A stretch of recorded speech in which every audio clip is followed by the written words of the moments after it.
হাজারো মানুষের রক্তের উপর দিয়ে জুলাই গণ অভ্যুত্থানের মধ্য দিয়ে এই নির্বাচন, গণভোট এবং এই নতুন সরকার এবং নতুন সংসদ গঠিত হয়েছে।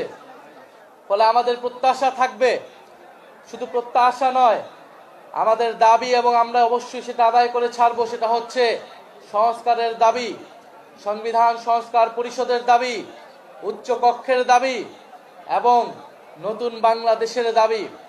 আগামী দিন থেকে শুরু হবে সেই সংবিধান সংস্কার পরিষদের যাত্রা। আমরা আশা করছি সরকার দল শপথ নিতে সম্মত হবে এবং যে পুরনো রাষ্ট্রপতি, সেই রাষ্ট্রপতিকে সরিয়ে নতুন রাষ্ট্রপতি নির্বাচনের আয়োজন শুরু করা হবে, উদ্যোগ গ্রহণ করা হবে।